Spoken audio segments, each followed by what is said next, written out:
Greetings, whiskey folk, and welcome to another official Dram Association Unbottling. And hey, Leon's here. Yeah. Hi, everyone. Back for a wee visit. You couldn't stay away, could you? No. I was keeping an eye on you, seeing how things are going. I have to admit, when you texted me yesterday, I thought someone had stolen your phone number or something, because that can't be right. I'm not texting from Scotland. I've got 2 passports now, you know. Holy shit. Yeah. Like Trump. No, he's got 3, hasn't he? Yeah, probably. Is that wives or passports? Yes. Yeah. Anyway, Tamnavulin, which is particularly important because that's where you work now. We weren't really allowed to say that in the last video. It was somewhere in Speyside, I think, when we were back in Big Bad John's, wasn't it? Yeah, I kind of disappeared and didn't tell anyone where I was going. So, I mean, we're kind of used to that, to be honest. Yeah. Happens every now and again. It's your migration pattern. Yeah. So, yeah, I guess I can reveal that I'm now distillery manager at Tamnavulin. So this was a huge surprise to me. I just called Adam yesterday, said, hey, I'm in town, how's things going? And he said, oh, do you fancy doing a couple of videos? I'm actually doing Tamnavulin tomorrow. And just happened to work this way. Yeah. So yeah, the reason we are unbottling a couple of Tamnavulins here is they are our in-store drams. They launched today, as of the day of the video launching, and it's a 2-for-1. So $5 gets you 2 drams again. So we do these sometimes. We try not to do it too often because it really does confuse the staff. But just tell them you get 2, and if they say you're wrong, then just, I don't know, tell them they're wrong. You probably know more. Anyway, you do indeed get 2. So we have the double cask, which we've had on the shelves for probably about 9 months now, and the sherry cask, which just landed last week. In fact, should have landed about 3 weeks ago, but because of the strikes, of course, they were a little delayed. I'm really looking forward to doing a side-by-side. I've only ever had this one. This is the only official Tamnavulin I've ever had. I've had a couple of indies, mostly from Cooper's Choice. I don't know why those specifically pick up a lot of you guys, but... Double cask is the one you're most likely to find. Yeah. Around the world. And I think, in general, I find, bottlings like this to be a good, safe bet for a distillery that you might not be familiar with. Because sometimes distilleries work well with sherry, sometimes they work well with ex-bourbon. Sometimes they only work well with one or the other. Sometimes they work well with both. Yeah. So hedge your bets and get a bit of each. Absolutely. Well, in fact, Tamnavulin, the kind of philosophy for Tamnavulin is single malt, double flavour. So all the releases that we've done at the moment are finished in some kind of cask or another, and that tends to be wine or sherry. So there's things like Tempranillo finish, which you can get at the airport. There's Oloroso cask here, but we've also done a white wine edition recently. So there's lots of different finishes to try, and there's some really, really fantastic flavours there. Nice. Yeah, so I think we were touching on this earlier. The biggest selling point of Tamnavulin is the value. And just saying Tamnavulin as well. And Tamnavulin, yeah. That's great fun. I remember the first time the word Tamnavulin came up with Pat. He'd never heard of it before, and we had an independent bottle one. I think it was the Cooper's Choice. Yeah. It was like, is that like Tamdu and like Lagavulin just mixed together? Yeah. The most often response I get to Tamnavulin is, what? Well, it's only been a single malt for a few years, right? 2016 was when it yeah. became a single malt again. The distillery was built in 1966, so at least one good thing happened that year. We shan't mention that. No. Loch Lomond was founded. Oh, yeah. Yeah, we don't talk about football. Yeah. No. So it started off in the 60s. It's a bit of a carbuncle from the outside. It's got that 60s architecture, but inside it's a beautiful functioning distillery. All the pipes are colour-coded. We've got 6 stills, 3 wash stills, and 3 spirit stills. And makes a fantastic, rich, fruity, vibrant Speyside whiskey. And it was actually mothballed between 95 and 2007. So there was a period where there wasn't much produced, but there is a wee production in 2000 where they were just testing things to see how it was going. So if you find any Tamnavulin that was created in the year 2000, then that's very rare indeed. Interesting. Just check and see the pipes are still fitted. Yeah. Just, clearing things up. Yeah. Making sure it's all working. It's like when you've got a car that you don't use very often, you should crank the engine every couple of months to see if it's still going. Yeah. That's nice. it. Yeah, keep the car running. That's what they say. And then in 2007, started production again. There were some interesting experiments, such as heavily peated Tamnavulin and filling at different strengths, that kind of thing, when they started up.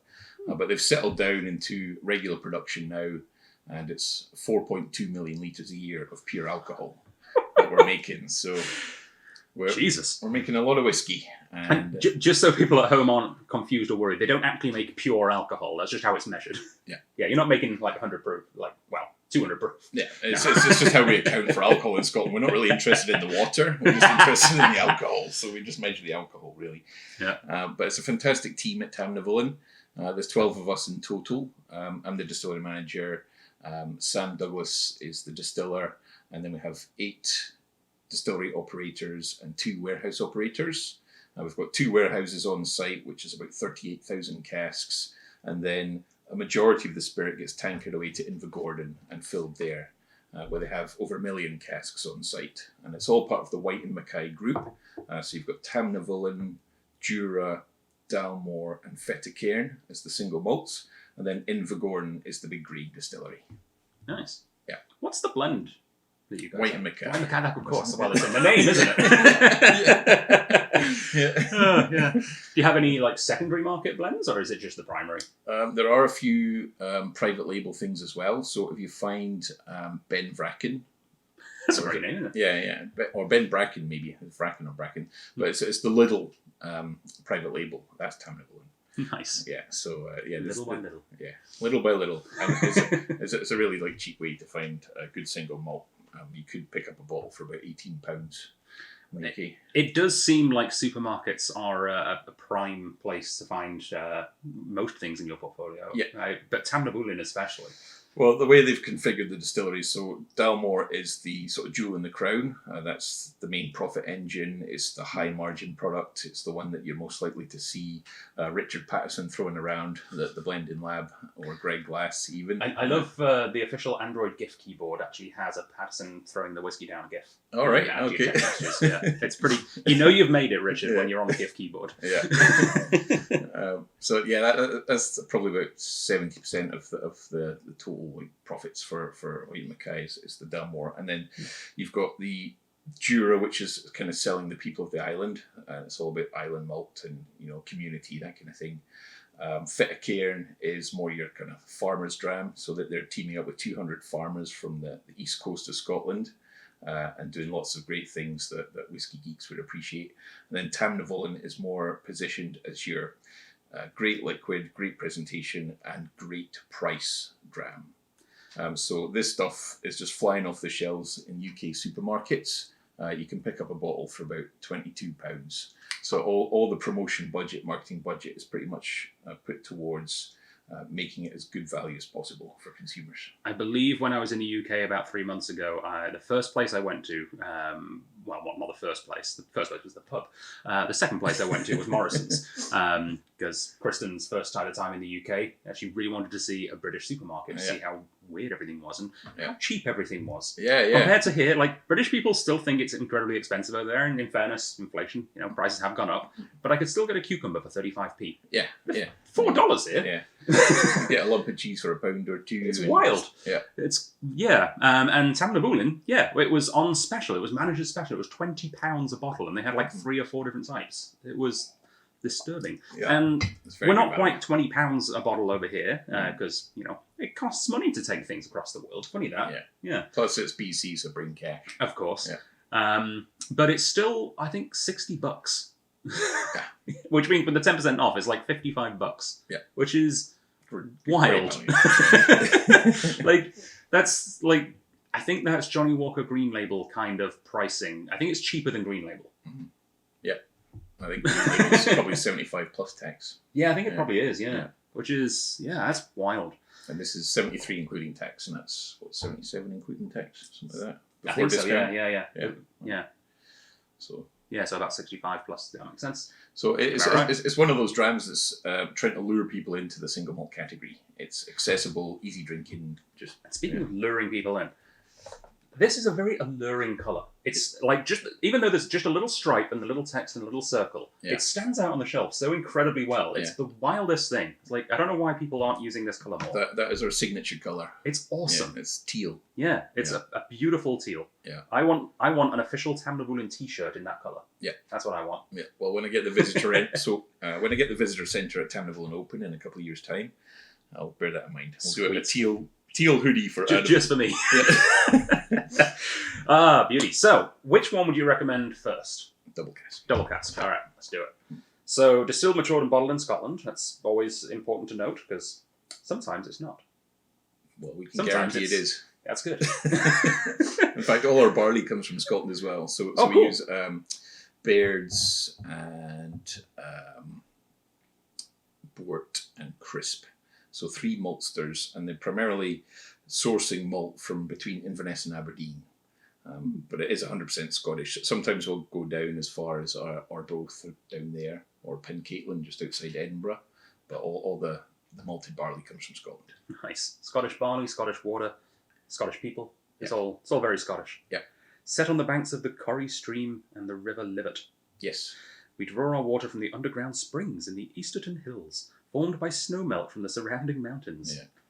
I feel like you were just taking the piss out of someone saying glacier water. Yeah, it was. Yeah. But we weren't saying glacier. No, this is fair. Yeah, okay. All our glaciers in Scotland melted a long time ago. Indeed. But the area is just stunning. It's like rolling hills. It's Glenlivet. It's where they used to hide a lot of old stills, that kind of thing. There was recently an archaeological dig nearby, and they revealed the original Glenlivet distillery before the new one was built. And I think Alan Winchester was there. He looked happy as anything, just covered in mud, like sweeping the mud away, Awesome. and just revealing this brilliant old like farm distillery. And Tamnavulin is actually the closest to the River Livet of all the Glenlivet distilleries. So you've got the Glenlivet, which is the big mothership, I suppose, and then you've got Brayval, a bit deeper into the Glen, and then we're kind of in the middle. You've got like Tomintoul nearby as well, right? Tomintoul nearby, yeah. Did Tamnavulin ever go by Tamnavulin of Glenlivet, or was that? Actually, if you look at the board on the distiller's office, it says Tamnavulin-Glenlivet. Oh, nice. So it was part of the original signs, but I think after the Glenlivet was upset, they got us to take them all down. I'm still wondering, like, after all of that, there's now a distillery called Speyside Distillery. Yeah. Like, what's going to happen there? It's going to get really confusing. It's really, yeah. All right, let's open this thing up. Yeah.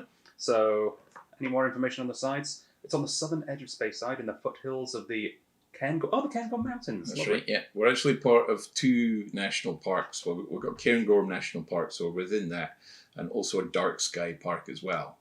So the closest shop is about 7 miles away, and at night time it just gets really dark. It's there's not much light pollution in the area.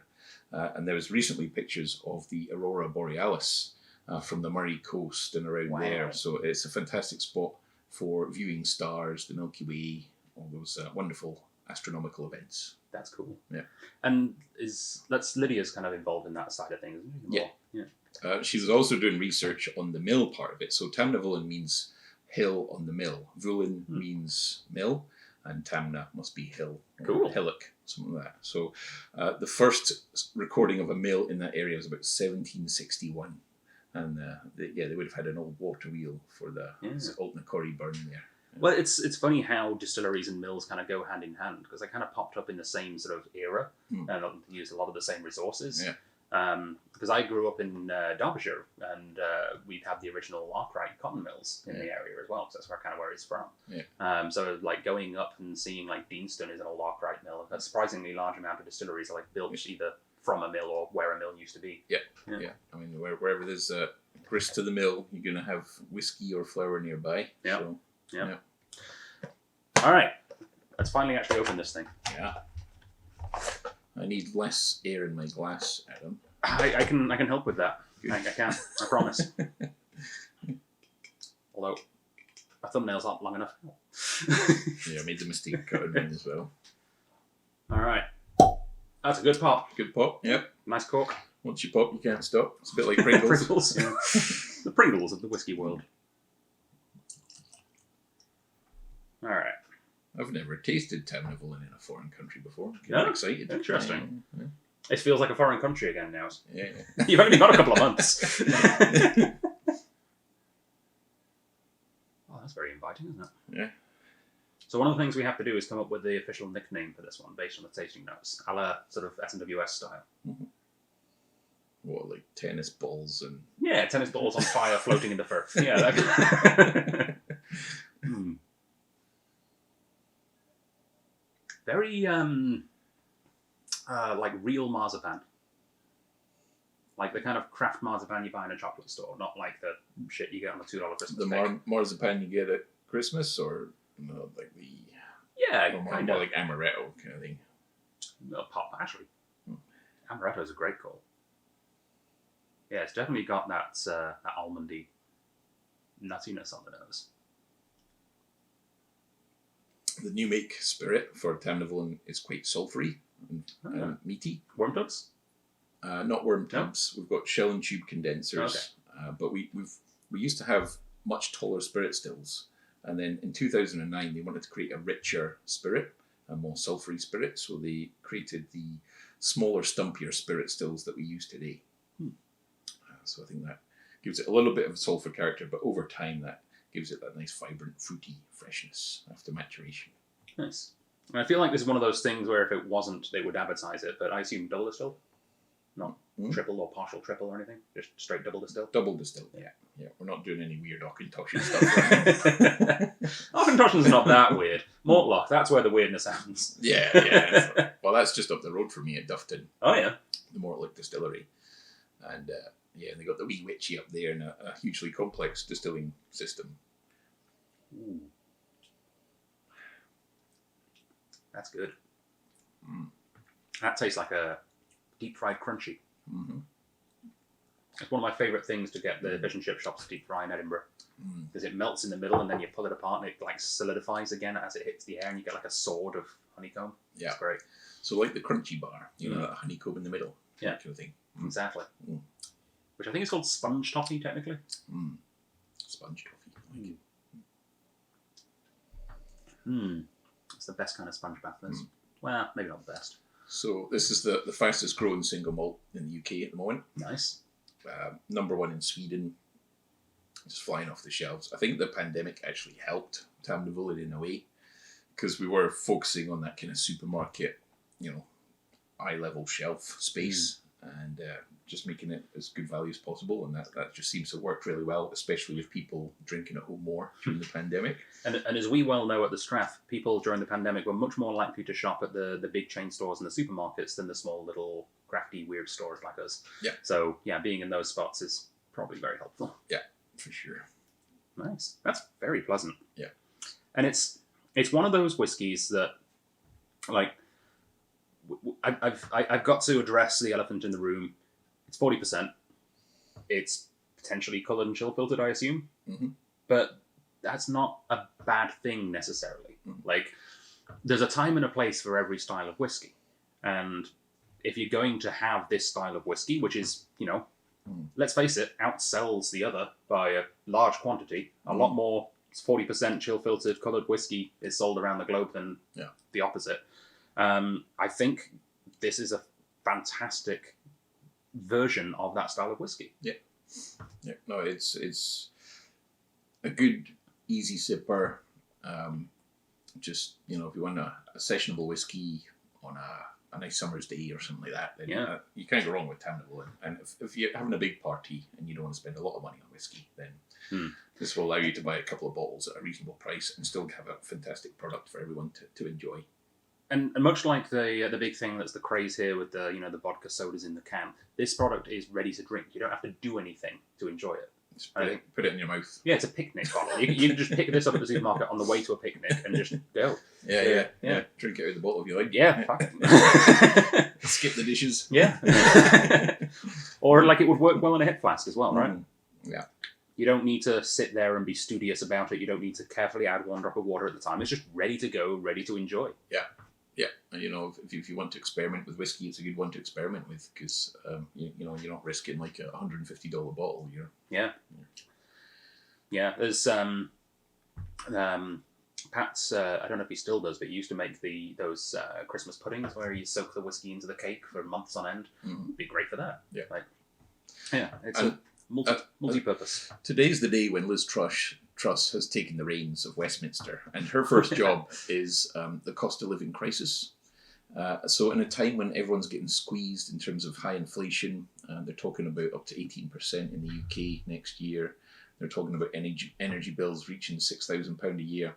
Like disposable incomes are going to be squeezed over the next year or two. So to have a few malts that are specifically positioned for value in this kind of climate, I think is going to be a wonderful thing. And it's going to allow people to continue to enjoy single malt, even if, you know, they're maybe got a bit less in the bank to enjoy the luxuries in life.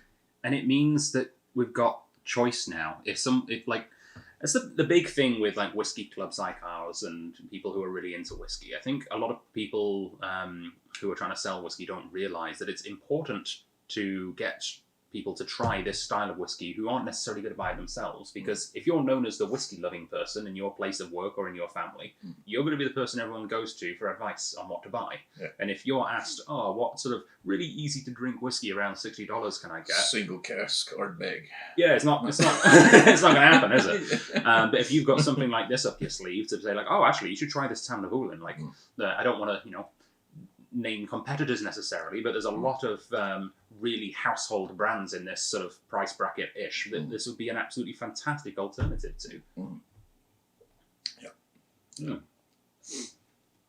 Yeah, it's a true space cider. Just hits all the right notes for a Speyside whiskey. Yeah. All right. Well, I'll think about a name for it. I'm thinking some kind of pun on marzipan and Peter Pan or something. It feels quite sort of ever youthful and Pan Man. Yeah. Peter Marzipan. Yeah. Anyway, let's crack open the second one. You want to do the honors? Sure. So this one here has a little more sherry influence. So has it still got some bourbon casks as well?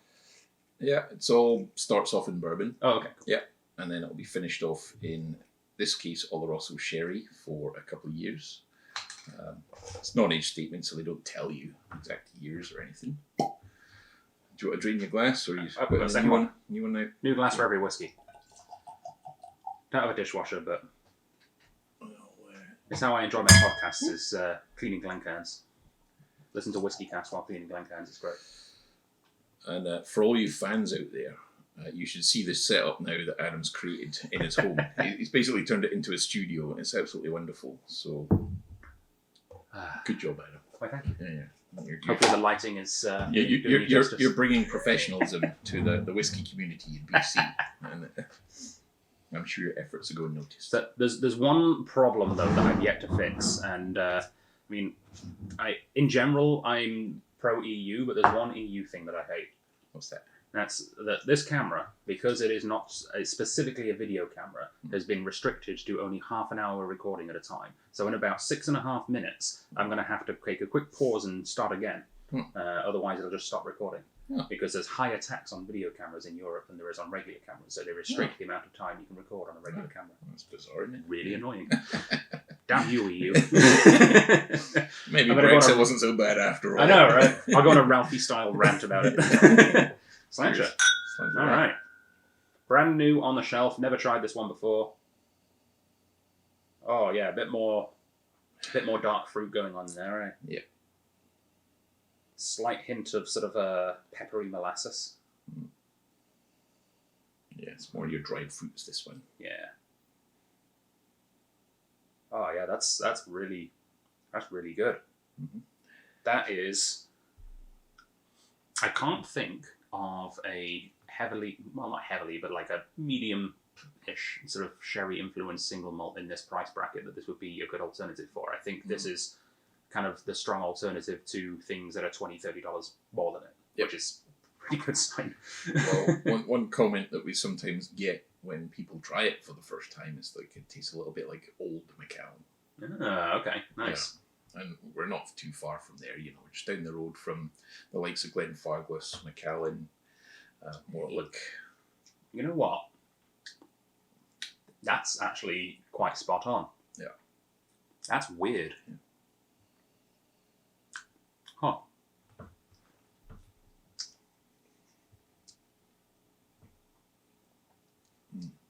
Because I've not had that much Old Macallan. But I did recently, I tried some a couple of years ago to Companions of the Quake tasting with Frank. But I recently got to try some of the Gordon and MacPhail Spain Malt Macallan. Oh, yeah. Which is, by a lot of people's estimation, the closest thing you can get to old school Macallan now these days. And yeah, it's like a not cask strength version of that. Yeah. That's really cool. It's good depth of flavour. Yeah. Quite nice mouthfeel. It's oily and it's a little bit meaty, but it's not over the top like Mortlock is. No. It kind of straddles that balance really well. And once again, an absolute steal. You can pick this up for about 30 quid in the UK. Yeah. Like, if I was tasting this blind, I'd almost say maybe Craigellachie. Yeah. From ones that I've had more experience with. But yeah, Mortlock, they're halfway between them. Well, as part of the Speyside Whisky Festival recently, there's a blind taste test for all the Speyside distilleries that enter. And the finalists were Abla Rabuna and Tamnavulin Spanish Grenache.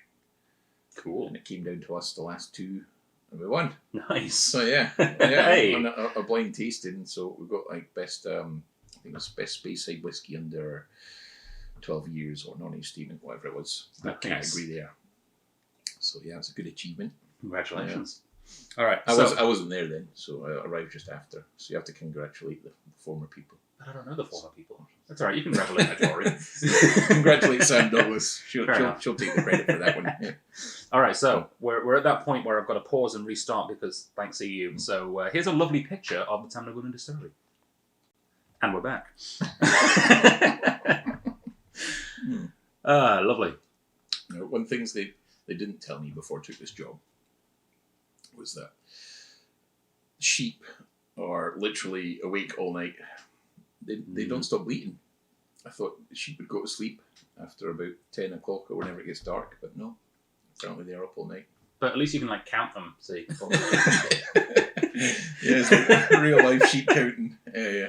But no, it's brilliant. There's like loads of nature around, and one of the things that Tamnavulin has is a bat box in the old mill. And there's about 700 or 800 bats that roost there every year. And so one of the things we'll do in the future is have a bat box camera, which will be on a live stream, so you can see the bats coming and going from the bat cave. Nice. Yeah. Nice. I wonder what the bats eat around there. Hopefully all the midgies. Oh, that'd be great, wouldn't it? I was wondering, like, if you got any of those, there's not many sort of bats that eat grain, but if there was one, you could leave some spent grain out there and you could have it like Tamnavulin fuel. Yeah. Then Ozzy Osbourne will come along. Oh, God. Single malt bat, yes.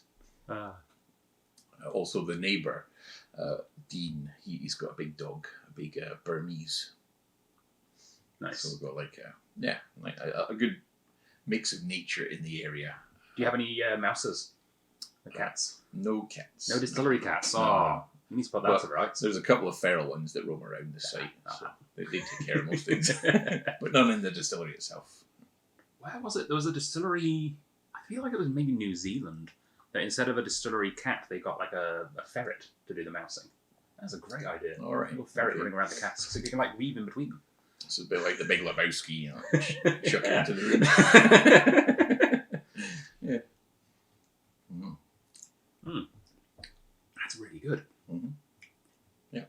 Now, if you go to the travel retail area of the airport, you can actually pick up a 1 litre bottle of Oloroso finished Tamnavulin for, I think it was £31 or £32. Nice. That's pretty good. Which is like this, but even sweeter. Yeah. So, do you have, I don't know if this comes under your purview if you're purely production, but does Tamnavulin in general have plans to expand or change the range? Do you have plans to have like an age statement standard later down the line? Or? Yeah. Because we only just started releasing single malts in 2016, a lot of the stock is still quite young in the warehouse, so we're kind of sitting at the 7 to 12 year area mostly. There is some 15-year-old stuff in there. So eventually, when the marketing department deemed the time right, because things are going really well at the moment, just the way things are. But when they want to take it up a notch, then we'll probably start seeing age statement whiskies, different types of finish. Who knows? Maybe we'll see a virgin oak or something else in the future, another kind of finish for Tamnavulin. Nice. And they've just launched as well in America. So we're now in Total Wines, and I think we're in 6 states in the US. So if they get a taste for it down south, then it should really take off, and there'll be a lot more expressions in the future. Get yourself in Costco. That's... Oh. You know what? That was a real treat, actually. Like going back to Costco in Scotland, like went to Aberdeen Costco, and there's booze in there again. I think they had a bottle of Glenmorangie 10-year-old for 18 quid or something like that, and Glenfiddich as well, and a couple of other staples. Nice. And they had the Tobermory gin as well for 19 quid. It's usually like 36 or something. So it's like wild. Happy days. Yeah. Is there a single cask program at Tamnavulin? No, not at the moment. It's quite hard to actually find a single cask Tamnavulin or independent bottling even of Tamnavulin. There's not many out there. I don't believe I've ever seen one. But that's something I'll hopefully remedy in the future. Nice. So if you're visiting the distillery when the visitor centre is opened in 2024, then hopefully we'll have a live cask that you can take your bottle directly from. Awesome. Yeah. That sounds fantastic. All right, so come and try these two. Again, $5 to try both of them, or if you're a premium member, then it's included in the price of your subscription. So just come in and, ask for your samples. They're there for you to take. Stunning pair of really, really great value single malts. Thanks for watching the unbottling of what's the official names? The Tamnavulin Speyside Single Malt Scotch Whisky Double Cask. That's a mouthful. I'll probably just skip the middle bit. Double cask. Double cask. All right, and the Tamnavulin Sherry Cask. Sherry. Nice. Double cask, sherry cask. Double sherry. And see what you think yourselves. Thank you very much for joining me, Leon. We're going to stick around and record a couple more things together, so you'll... And once you've had a chance to sample these two, book your flights to Scotland. Knock on my door. I'm the one that's a little bit further into the distillery, and then say hello, and then I'll show you around. And don't forget to pick up that 1 litre of Oloroso cask in the duty free on the way, all the way home. Yeah, all the Tempranillo, whatever one you want. So enjoy your Tamnavulins and let me know what you think. Beauty. Slanjavar. See you on the next one, guys. Slanjavar.